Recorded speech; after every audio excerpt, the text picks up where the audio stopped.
We're going to talk about Indostar Capital today.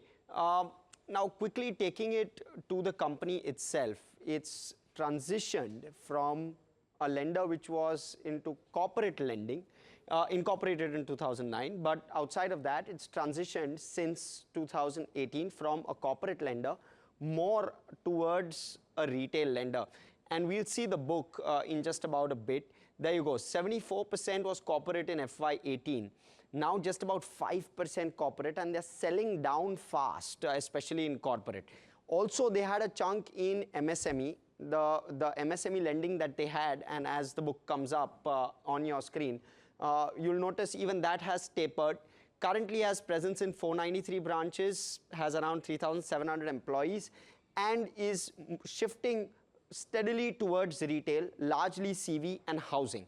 Now, you look at the book itself, SME currently at 9%, that is also starting to come off. They were doing SME lending of over 1 crore, which now it seems they're not liking as much, so they're running this portfolio down as well.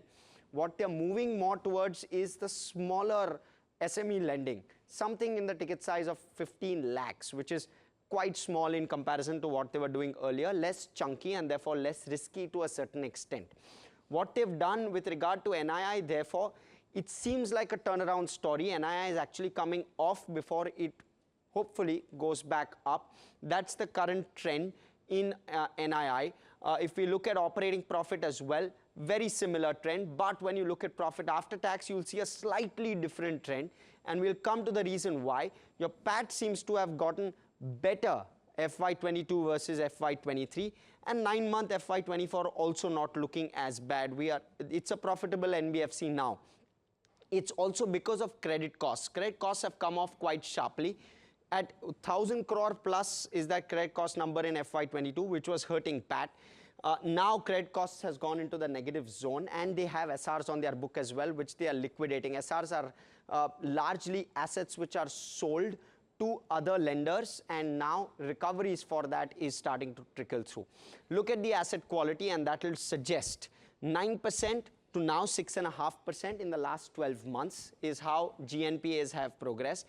NNPAs to very similar trajectory, 4% plus was the NNPA number last year, currently sitting at 2.8%. So your asset quality is getting better, and which is why there's possibly some interest in this. Let's also quickly flip it around, look at the kind of opportunity lying ahead. Their housing finance book is growing at 25%. Capital adequacy is very solid currently at 30%. Net worth of roughly 3,200 odd crore on a book size of around 8,000 crore, which is very, very safe. So your debt to equity is quite low at the moment. There is scope for further expansion of this, and therefore ROEs will improve if this were to happen as your debt to equity starts to go up.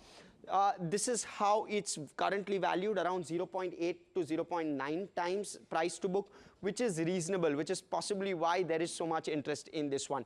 Let's look at shareholders very quickly.